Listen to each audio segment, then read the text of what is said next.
From child brides to chain makers, from teen moms to trailblazers, from silence after rape to speeches that shake nations, from forgotten names to forces of history. She rolls beyond trauma, past mistakes, and everything meant to break her. This is the Beyond Her Odds Show.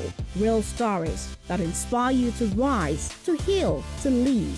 Because if she did, so can you. This is episode 4 of Beyond Her Odds Show. If you're just tuning in, you missed the intro. I introduced our guest, Coach Tega.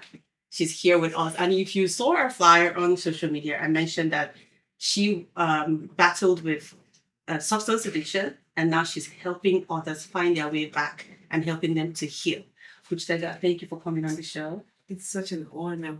Such an honor to be on this show. I promise. I really am happy that I'm here. I really am happy that I'm able to do this. Really. Thank you. Thank you so much. So everyone, we want to hear from Coach Tega. So tell us your story, because what we do on Beyond Her Odds Show is very simple. We take 5 steps. So step number 1 is to talk about what the story is. And then we lead to what did it do to you? And then how it affected you? And then how did you get yourself out of that situation? And then you wanted to inspire others and anyone listening to you. So let's start from the beginning. So what is the story? How did you get to substance abuse? Okay, so first of all, I never get to say this whole story without talking about how I was as a child. Because I mean, the bulk of it is because of the kind of work that I do, when you're trying to help someone get out of substance use, we always know that addiction is a symptom of a deeper problem. So if you take out the problem or the main cause, the root cause, the symptom would automatically go. It's like trying to heal malaria and you have a headache, which is a symptom of malaria, and then you keep taking paracetamol, and then what is malaria? The headache will subside, it will come up again, it will come up again, it will go down, it will come up, but you haven't taken out the malaria. That's why the headache is still there. So that's what addiction is, more or less, especially with substance use. So growing up, I was a very intelligent child. Sorry, I am a very intelligent child. You are. So I used to, I don't know why, okay, maybe it's the child that makes me say was. So I was one of those that, you know how they say a child is either auditory in learning or visual in learning. I am an auditory learner. So, but I didn't know this as a child. And this is why they tell people to know what their children's learning styles are now. I mean, we know now. But then our parents, how many of them really knew about learning style and all those things? But if I stayed in class, my teacher taught, I would assimilate everything. And I would give it to you back to back, verbatim, everything I have heard in writing, even months later, without any issues. I'm not cramming anything. My brain just soaks it in. And I'm the youngest of 8. Wow. So my older sister, was in her 20s, about to get married by the time I was born.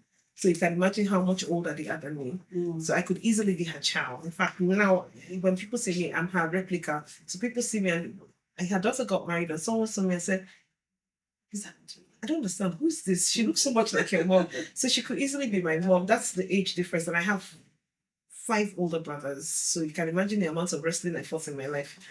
So growing up, a very intelligent child, go to school. And they were so used to me coming first. And then sometimes I'll come home and they're like, first again. But I'm like, yeah. If I didn't come first, there was one boy, Melvin. I'm still looking for Melvin. Melvin came first, I think, one time, beats me. And then my brother's friend, I could never forget, Okseido. He was telling me, so somebody beat you to first this time. And I took it personal. I was going to make sure I beat him next time. And I did. Coming out of primary school, I got 591 out of 600. I was the best student in my state, not in the whole of Nigeria. I was number 3 in the whole of Nigeria. I was best in my state. And I got into secondary school on 2 scholarships. It was such a big deal in my house. They knew I was intelligent, but that external exam, I said, we knew you'd do it. So I had choices to which school to go to. But I got into secondary school. Now, this was the thing. My mom had left Nigeria, and this is when they say Japa didn't start today. Japa started a long time ago. My mom left, having 8 children, and my dad was such a laid-back man. Not lazy, but I'll say laid-back. He was the type that there's food on your table, you are in school, your fees are paid, there's some clothes on your back, You should be worshiping him. He was not going to look for any extra. My mom was the extra one. Come on, let's party now. We can go to London, you know. So she realized that the man wasn't going to kill himself based on his own background. Now that I'm into therapy and all of that, I understand that his environment is what enabled his behavior. My mom's environment enabled her own hustling behavior. The man wasn't really picking up, and she just decided, well, let me step in. And so she stepped in. And in her mind, I have grown up children, older children that can take care of the younger ones, which makes sense. However, I always say that you cannot put the burden of your child on someone else. You mustn't, because that person doesn't have that thing that they will look out for when a child is lost. That person doesn't have it unless they choose to deliberately have it. It's not innate because it's not your child. So she left me and I felt abandoned, even though I wasn't. I mean, all my older siblings were there. And she loved me like I was her own. So she just felt like this girl. Because my mother didn't beat me. I mean, I came after 7 people. My immediate older brother is 5 years older than me. The one before him is 5 years older. So I was a big deal for my mom. One of my Urobo names is Ojewe. That means it pleases me. She pleases me. As in this one, I love it, you know. So she loved me that much. And so she never really disciplined me. My father and I was my father's child. They never really disciplined me. So my sister felt I was too spoiled. This one, we need to put a little more discipline. And I didn't understand that discipline to be trying to get me to behave myself better. I just thought this was hatred. That's how I interpreted it in my mini brain, that it was hatred. And anything at that time, anything just to get me away from there. But I mean, and she was going through her own life. She just got married. She hadn't had children yet with in-laws and all of that. So I had that issue hanging, you know, trying to work all of that out. And so she used to want to make sure she put me the right way, do the right things. You can't spoil in my hands, you know. And I understand it better now as an adult and a mother. You must do right. Sometimes I want to give my son something. And I'm looking at him like, I know this morning he wanted cake. It didn't take anything to give him the cake, but I just thought I need to delay gratification just a bit. But in his brain, he might think, oh, she doesn't love me because he started crying. But now I understand what she was doing at the time. But I interpreted it to be just like. So for those who are listening at this point, I know that we put our target actually younger people.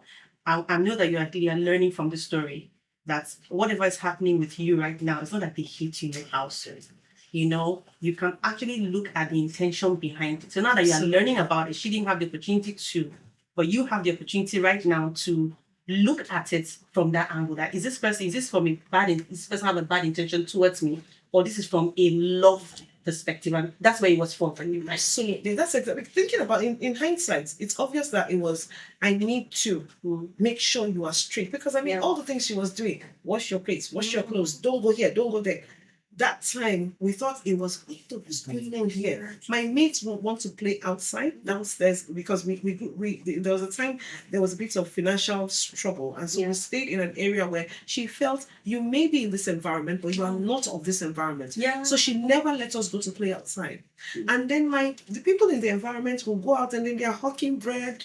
And then buy bread, buy egg, buy sliced bread. Hey, in my mind, I say, God, I want to go and hawk bread. One day, I think I even carried a tray on my head and I was saying, buy. She said, God forbid you will never hawk. I didn't say amen. Because I thought hawking means you can go and play. But we can't play here. So now, because I couldn't play in that environment, I went to boarding school. So now we're getting there, how she got there. And then I felt I was free. Freedom, hallelujah. And then I mean, she now started having children because I went to school in 91. She had her first child in 90.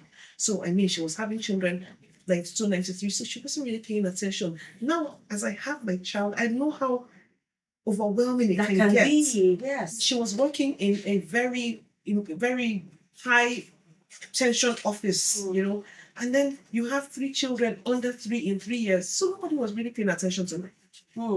And so I got into school. Don't forget, my immediate older brother is 5 years older than me. Then my nephew who came, who I now started saying was my younger brother, came 10 years after I was born. So there was nobody around me. So I was so attached to friends. Wow. I wanted to just have a friend. So whatever it is they wanted to do, for me to be accepted, I did. So by the time I got, my grades started declining. And then in GS1, they thought, in fact, the social night in GS1, they thought I was going to be social prefect from GS1. They were already projecting me social prefect in SS3. So by GS2, 3, I was still doing well. When it's time for the promotional exam, I'll scale through because I'll be like, this one, they will catch you because they were not checking the others. By the time I was now writing GSS, my grades had dropped, but nobody still knew. By the time I got into SS1, and this is me, I'm social. I have a social side, and I'm book smart and I'm street smart. And so that social side, unless I don't really like you, if I want to be friends with you, you can't escape me. But if you give me attitude too much, I'll be like, I bet do your day. But I had that social side, so I mean, I could be friends with everybody. I had pockets of friends everywhere. So my SS1, I started having this set of friends that they used to go out to school. Yeah. I was in boarding school. My parents are in Lagos. My family was in Lagos. My school was in Benin. I would follow them out of school and then we started hanging with the boys in the university in that place. Can you hear that? And those boys, of course, they are also coming from homes that, well, with their friends, vices, smoking a little, drinking a little. So when they drop the cigarette, you just take it and just, the smell of smoke. It got so bad, we used to say, I love the smell of perfume and smoke together. Wow.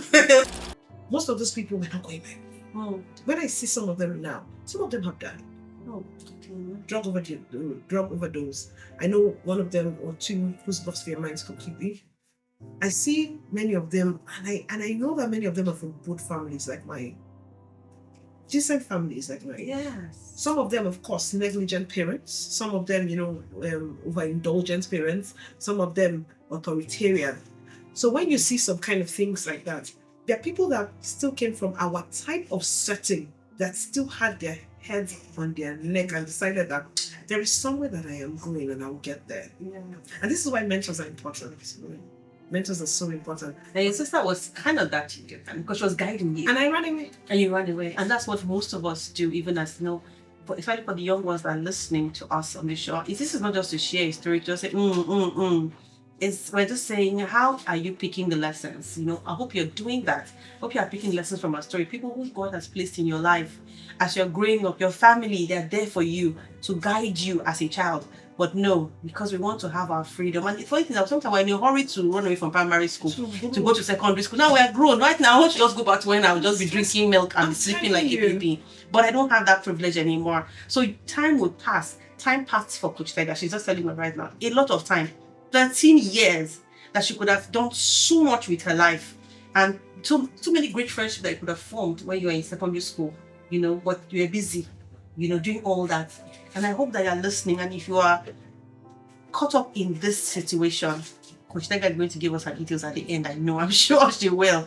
But this is the opportunity for you to begin to look at it differently. How can I do better? So how did you come out of it? So, one day I was, my secondary school had a reunion. And I told myself I wasn't going. Because I just thought, so when you go for reunions, what happens is people are asking, so what are you up to now? What have you been doing? And I said, I can't. What am I going to say? What am I going to say?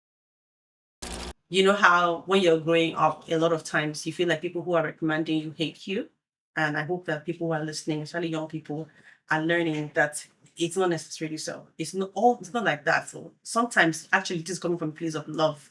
And if you look at it, you would have reacted out of anger because somebody loves you and cares for you, or just reacted as a child because you didn't know that this is actually from a place of love.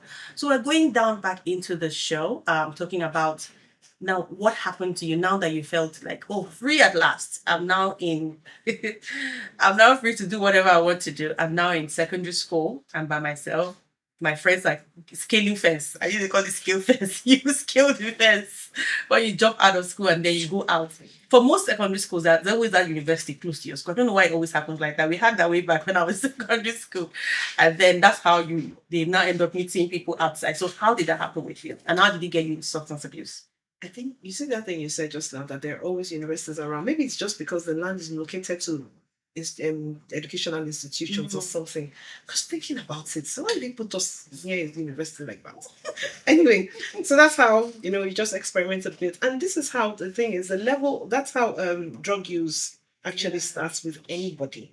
You must have the experimental stage. It starts with experimenting, and then you now have constant use or social use, and then you go into heavy use. So yes, it was experimentation. It wasn't anything major. But I mean, at the age of 14, already experimenting like that. By the time I was writing SSCE, now imagine having 591 out of 600 common entrance. And the guy that went to check my results was the one that went to check my SSC results, because my sister sent him from her office. And I came out with 4 P's and 4 F's. That's when they knew that something was wrong. Because this is someone that they were so sure that I would do. My brother said he was so sure I'd work with NASA. He said that's how intelligent you were as a child. Because sometimes, you see, I'm going to talk about the effects of substance use as well. Because I had pockets of memory loss. So sometimes when he says some things, I'm looking at him like, was I really that smart? I really couldn't really piece it together. The parts of my 20s that are actually a blur till now. Because of substance abuse. Yes. So by the age of, by the time I wrote that SSC and I failed, I have an other sister. I have 2 sisters, 2 older sisters. I have another one who lived in the north. And so when, it was holiday time, she just said, okay, come and stay with me for a month. You've done SSC, come and stay with me for a month. When your results come out, then you can go back. And I came to the north and my results came out. And they said, go back to Lagos. I said, hey, you, that woman that was punishing me before, now I failed SSC. She will kill me. What's the point? I said, I'm not going back. My sister said, you're going back. If you put me by road, I will come down somewhere in the east, I'll run away. If you send me by air, I will come down and take off from somewhere. I will not go back, because I was so really scared. And the reason why I was scared was because I knew she was going to put me straight. Now I know she was going to put me straight. Then I thought, okay, she's going to kill me. She will kill me, wake me up, kill me again. So I refused to go back. And then my sister just said, well, you know what, let's do this. You promise you're going to write these exams again? Yes. You promise you're going to pass? I said, I promise.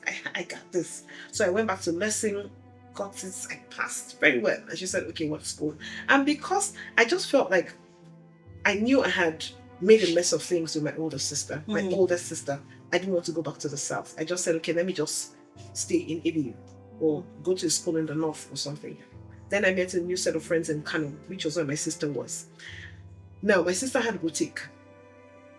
And she used to sell very trendy clothes. She would go abroad, go to the US, go to Italy, go to the UK, buy things and come back to Nigeria to sell. And this is like late 90s, 1990, thereabout early 2000s. And so she would bring the things, and she had a little girl, and she would dress me up. So we were her human mannequins. So we wear all the trendy clothes, and everybody in the Kano's social circle was so small. So everybody knew everybody. So it was obvious that I was new. I stood out, and then I'm coming there from the south, braids, long braids to my waist, 2 nose rings everywhere, 5 ear holes, and I'm like, who are these people? And then it now appeared like, we know everybody, but we don't know you. Yeah. And then they come to the shop to buy stuff, and they always met me there. So, people wanted to be friends. I also wanted to be friends. Remember, I always social girl. So it was easy. And then, I'll just tell them, okay, come and buy something. I'm speaking plenty English. So it was just a no-brainer to make friends. Now, those set of people, the first set of friends I met, were doing substance. They included me in everything they were doing except the substance. And I didn't want to have that. How can you exclude me from something? Excluding me from something was rewiring my brain to think that I was being rejected again. Don't forget that I thought my mom rejected me when she went abroad. So I was just thinking, no, nobody can reject me again. It was just a trauma response. No, you can't reject me. And so I wanted to do that so that I am not excluded from that. There is peer pressure, which is also a gateway to drug use. Yeah. And sometimes they don't necessarily tell you come and do, because there's spoken pressure, there's unspoken pressure, there's direct pressure, indirect pressure. However, there's also self-pressure, self-imposed pressure. So yours was self-imposed. Because they didn't really tell me that you must do. They were just doing their thing. In fact, they were looking at me like, this is Ajabota. We cannot come and scatter your life. But I just thought, hey, you want to let me out? And so I made sure. And guess what? I tried to overdo it to impress them. Wow. You're listening. If you're listening and you're young, like I said, this show is for you.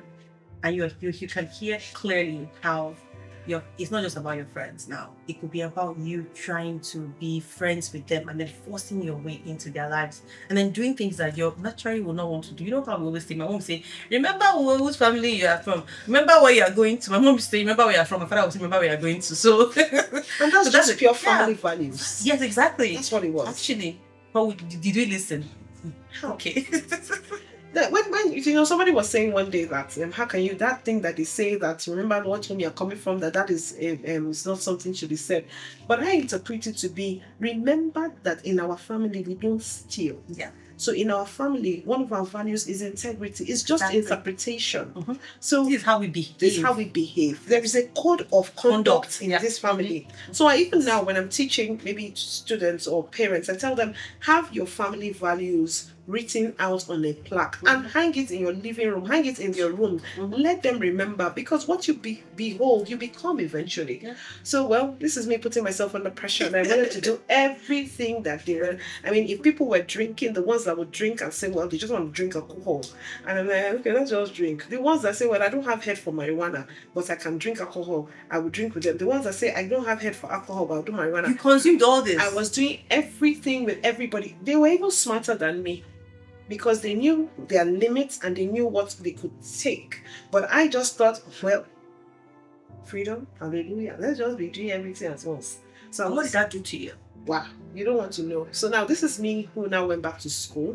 I now left Kano, then I got into Zaria. I mean, so I met some of them. Went to ABU. Yes, I went to ABU when I got into school. I dropped out of ABU because I could not even go to class anymore. When my mates were going to school, I was already recovering from a hangover, or I was hungover, or I was still sleeping. There was a day I woke up. So this day, they had we were in a room, and then that room was really small. This place were maybe divided into like 4. We're in a room like that, and there were maybe like 10 of us girls in the room, and then I think maybe there were a few, but I can't remember again.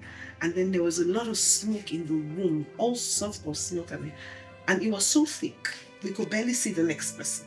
No way. By the time we opened the door, the way the smoke came out safe, we knew that what's going on. Even if Shango was there, burning incense. I crawled out of that room and I lay down on the floor because I was that out. I lay down on the floor. In my mind, I had reached my room. And then I slept off. I woke up in the morning and I was wondering who opened my curtain this morning. When I'm supposed to be sleeping, how did they enter my room and open my curtain? My dear, I was outside. It's outside I was sleeping. I hope you still had your clothes on. Everything was on top. But I was, because it was a girls' place. It was just us girls in the house. Girls' hostel. But those were the kind of things that was me. And then my mates were going to class. And I'm there every day. You're hungover. You wake up in the morning, the first thing you're looking for a cigarette. And it was so bad.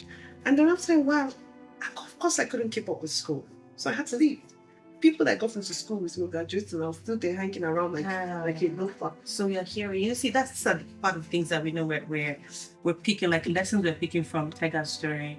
And she's telling us, you do drugs, this is how it might end up for you. You know, we know where she is now. So what she's taking us to how she got to where she is now. But you can see clearly that it wasn't the right path. How did your family respond to all this? That's the weird part. Nobody knew. No. Nobody knew. Even until you dropped out? I mean, I had 7 older ones. My both parents were alive. I was still collecting money from home when I studied. Wow. But I didn't know how to go back and tell them that this is what. So at the longer it took, the harder it became to say that this is what is going on. I was collecting house rentals, collecting everything. I was still off campus. The longer it took, the harder it became. I couldn't say anything. But my life was a mess. Now imagine going from, when they say that armed robbers don't break into empty houses? I was such a bright star. I didn't guard my stuff. I didn't guard it. Because sometimes I was praying about this thing a few days ago and I kept saying, Lord, I didn't have foresight for a lot of things. There's some people that had foresight. This is where they're going, this is what they want to do, and they stayed at the path. Now, in hindsight, the friends I had in secondary school who stayed the path, if you see them now, their lives are so, appears put together, and they're doing well. They got married early, they've had their children. My son is just 3 years old. Do you understand? There are too many things that I could have done earlier. Wow. Too many things. I could have, in fact, I was just speaking with someone before this interview now, about my facility. I said I could have done this 5 years ago. There are too many things I could have done, but because of how life is in stages and processes, if you jump any parts, you will come back and do it. You must go through. That's why we have nursery, primary, secondary, university. You must go through You must go through. You must grow through the ranks and through the processes. And this is what happened. So by the time that happened, okay, yes, I went back into school. I graduated afterwards. But not ABU. I left. I went to Kano. And then I graduated and I came out of school. And then my sister opened a travel agency. And in the name of, and this now, I've gone back to Kano, new set of friends again. Now she opened an agency and said, okay, let's just, since you came out of school, you didn't get work, let's just open the agency and you work there. I was trying to now become a normal child and just be normal. And this spanned 13 years, by the way. Wow. This is one of the things that we say, how an addiction will start. We always talk about prevention. The theme this year for International Day Against Drug Use was prevention. I can't remember how the thing, but prevention was part of it. It's very important because you know how you start, you never know how you end. It promises you a dream, but it will sell you a nightmare. It promises you a dream, and to sell you. Say that again, please. Drugs will promise you a dream, but it will sell you a nightmare. This is how we say that what you ordered versus what you got. Because you just think it's cruise. As you begin to hear how she came out of it, you would take out lessons from it. So tell us, that graduation that you could not go, was that a turning point for you? No, it wasn't. There's a time that I dated this guy, and this is the thing about when you're in substance use. I was dating someone who was doing substance as well, so it was a no-brainer. But he kept saying his mom doesn't want someone from my state. But now in hindsight, it's really, I don't think that's what it was. I wasn't just the person who was going to take to his mother to say that's going to be the mother of my children. Someone that is doing substances, you both of you are smoking together and partying, all these things. Some guys will end up with you, but that particular one, he had his head where he wanted it. He knew his mother would not accept a person like me, so he didn't. So he had left Nigeria without, the way he left it. Sure, whatever the case may be, it was shy. A breakfast was served. And I knew that my life just wasn't making sense afterwards. And I was wondering, what's going on? Why can't I just... And when they say the angel took away peace from the woman, or peace from the earth. And that's how I felt like peace was taken away from me. Now, all the substances I'll take under normal circumstances, I'll make you feel like, okay, throw all, your inhibitions are lowered, throw caution to the wind. None of them was doing that anymore. I had to come to a point where I needed divine intervention. Nothing was making sense. My life wasn't making sense. I wasn't moving forward from where I was. I checked out myself that day and I said, hey, auntie, you're 30 years old and you've been living like this for the past 17 and 13 years since you were 17. It didn't make sense. And so one day my sister walked into my house in Wussetu and said my friend had reported. I said, today I love Haruki. She reported me, but she did not tell me. She kept looking like she doesn't know what's going on. I think she just realized that I had a death wish. And so she reported me. My sister and my brother just showed up in my house one early morning and said, why is your room so dense with smoke smell and all of that? I said, my neighbor came and spoke to me. The way I lied, you lie.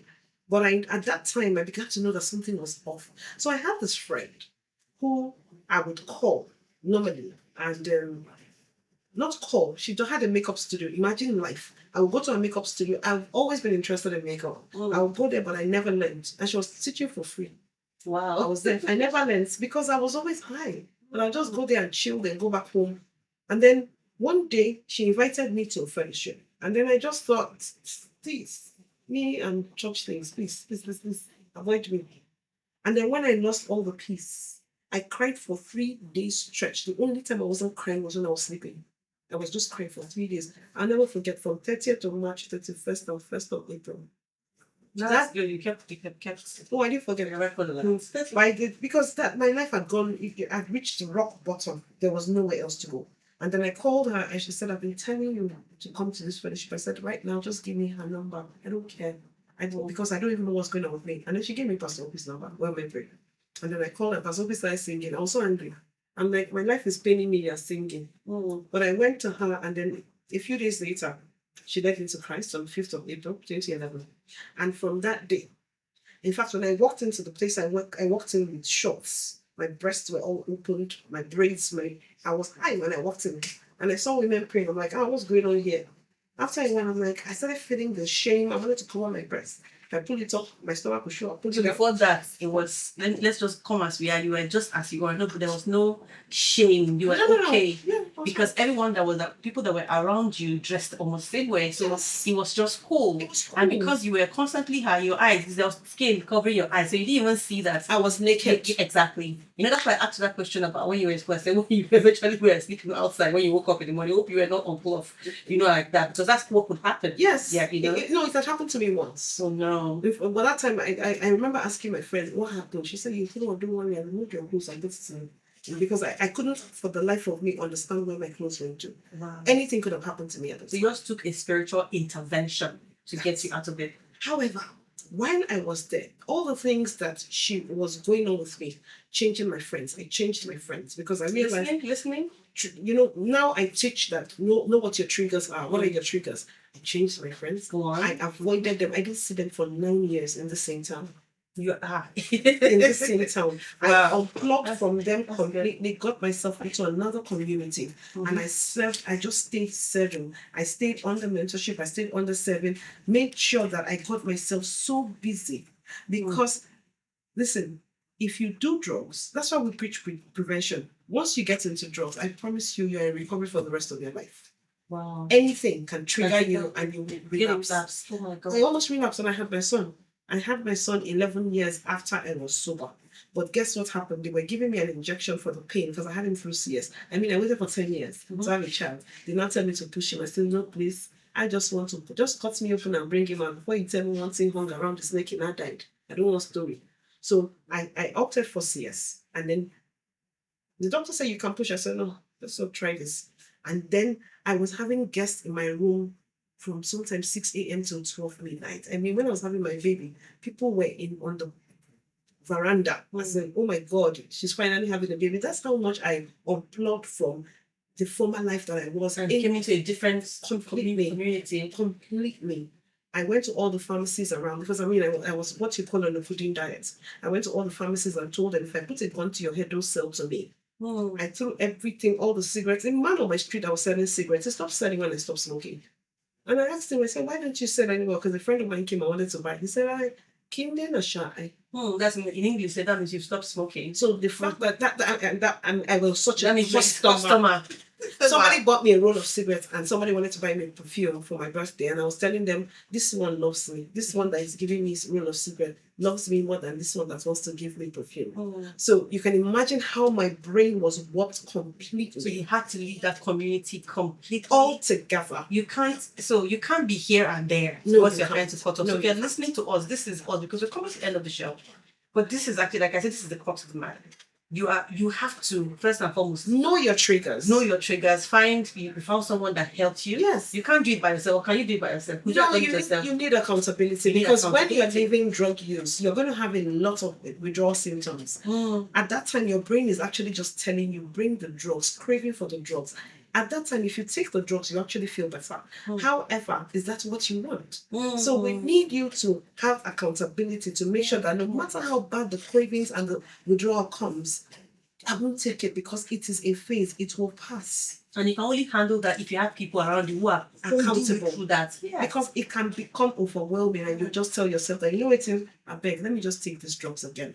So when I had my son, I told the doctor, I said, when I was going in, I said, I have an addiction history, so I don't want this particular medication. And then they said, oh, thank you for telling us. However, there's nothing else you can take. So now that you're conscious, we'll help you. But because I was having visitors back to back, and I was nursing, my son was in NICU, so I was nursing every 2 hours. I was barely sleeping. And then every time they would come and top up the medication, and then the filing cabinet in my head was opening. They would give me the injection, I can't sleep, euphoric feeling. I started craving it again. And then I told the doctor, I said I needed more.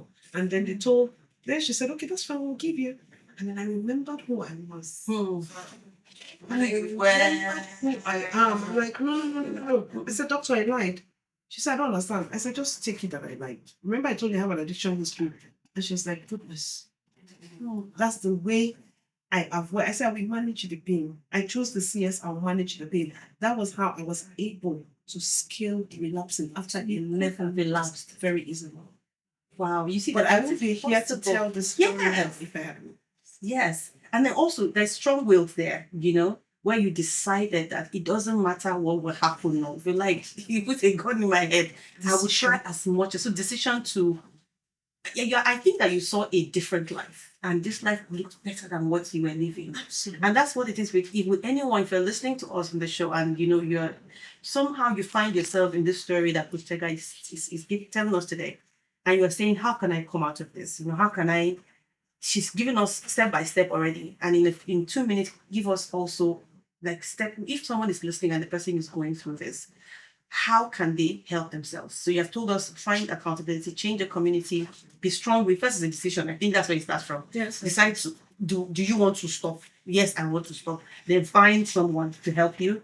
And then change your community. Those friends, in fact, if there's a phone call, cut off from them. Don't even use a phone that has WhatsApp. Cut off from social media. I think that would help, because then you begin to see music videos that will not, you'll not be smoking in music videos, and you feel like, hey, I can do this too. Yes. So what else can we do besides these things that you've mentioned to help? Overconfidence is something that happens. And so I can go and hang with my friends again that used to do it because I don't have any friends anywhere. Listen, overconfidence will kill you. Overconfidence will drag you right back. So listen, leave those people alone. Get very busy in something that really, really interests you. Because when you start to see something that interests you that you're building, it is harder for you to go back to what you know is going to drag you back to the bottom. So get into something that really interests you. This is what helped me not relapse, because I remember, I have Back to Life Foundation. I have Flourish Life Center that I want to open. I have this. Why would I now want to go back there? Would I have the moral right to be able to help anyone that is going through drug use? So yes, purpose is a check-up vices. Find your purpose early. And I always tell people, get into, when they have all these programs that learning soft skills, get into those, emotional intelligence, learn stuff that will help you. Refusal skills are so important because people will come at you. High people are getting other people high. So your friends will keep coming back. They are not going to give up. They will mock you. They will tease you. Look at you in your mind now. If I give you something, you're going to take all those kind of things. They will come at you. But you are the one who understands where your life is going. Yeah. You are the one who knows. So you see, that's why we ask you to know your purpose early. Early. You may not even have the full picture, but you have an idea that this is what it is that I want for myself. And then when you know that that's what you want, it helps you to just stay on the path. So that's very important. And then most importantly, when you leave those friends, don't leave yourself by yourself. Find new friends. Find new friends. New friends that are going where you are going. The Bible says, can two walk together unless they agree? It doesn't matter the pain. I mean, trauma is part of the things that make people do drugs. So it doesn't matter if you've been raped, if you've been abused, if you've had some form of trauma, if it's peer pressure, if it's family dysfunction. It could even be a medical history. Maybe you're a sickle cell anemic, and then you're taking some medication, and then now you are addicted to it. It doesn't matter. If you stay around smoke and fire, you will smell of smoke. Stay with friends that are going the way you are going. Yes. Yeah. That's very important. In fact, today has been a day and a half. And that's because, the first, what's it called, day of our show, that was our intro. I did part of my story, how I used to live on the streets. And then I used to live in Obalinde. And Obalinde, they used to smoke tea. In fact, people always say, there's something wrong with your eyes. I said, my eye is just red, normal. They'll say, why is your eye red? But I knew what was happening, that it was from where I was coming from. So I had to be, this eye drop I was always using to make my eye clear again. Yes, motivation today. But I had to use that eye drop. So you buy the eye drop, and then I didn't even have money for it, but people will support me and say, okay, I'll buy for you. Because they said, your eye is just red. And I wasn't smoking. Even I lived there many years, I still had this. Wow. Yeah, and then it came from red and then became yellow. After a while, then it cleared off. Took a while. But this migraine didn't go. So I think that now that you're talking about it, I'm looking at it in hindsight. I easily quickly get migraines. And I think it's from that thing. Like I was in the office just now, and I was saying that I have this headache that doesn't want to go. It could just be anything would just trigger that migraine. And it's gone. But I had a migraine for 3 years. Like I struggled out a little noise. Even in my place of worship, I just go there and then you just hit a drum. the migraine is back. Any small thing, it was from being a secondary smoker. So you can imagine being a primary smoker And heavy smoker. So please, it affected her education. A brilliant young person. In fact, you see her, she's very pretty. Those are going to show on YouTube. You would believe me. Very brilliant, very beautiful. She's working on the Florist Center. She's doing amazing. She's doing so much. We've come to the end of the show, but it is not the end, like I always say. If you want to reach out to our guests, how can we reach out to you? Okay, so on all my social media platforms, same Tega Omogor, TEGAOMOGOR, across the board. Okay. Every single one of them. Shut up and Please, if you don't want to be bombarded, but if you want to be bombarded, please. You can send a DM on Instagram, and if you're interested, sorry, and she'll give you her phone number. I think that's better. Okay. And like we always say, we've come to the end of the show, but it's not the end of the show. Tega has helped us. She found courage and to come out of what it is that she's gone through, and she's given us her heart in this conversation. And she's told us how she came out of it. I hope that it helps you today. And if you are listening, remember, addiction is not weakness, right? It's a response to a deep, unhealed pain. Absolutely. And like she said at the beginning, that you can come out of it. It is possible. So find someone, find a mentor. If you're a girl, you're a young woman listening to us, you're in the middle of the pain right now. We see you, we hear you. There's nothing to be ashamed of. Find someone, because there's something beyond this pain that you're currently going through. There is healing, which she spoke about earlier. She found healing, and she's currently bringing that healing to everyone that she comes across, and people that are reaching out to her. If you want to reach us, please use at Beyond Her Odds on Instagram. You can send us a DM or ask a question on the picture in our post, and we can reach out Coach Tega. We're back here again next week at 3 p.m. talking about this same thing that we're talking about, with another exciting episode. But from now on, please stay away from drugs. I mean, Coach Tega, just leave it alone. just leave it alone.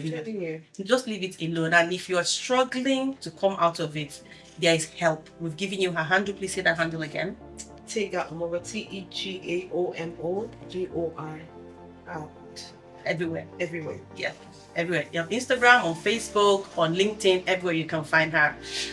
Thank you so much for listening. If you had a great time, don't forget, you can sign us on Instagram, Beyond Her Odds, and give us a comment, give us a shout out, and just let us know how you're doing. Thank you very much, and we look forward to seeing you next week. Have a good one.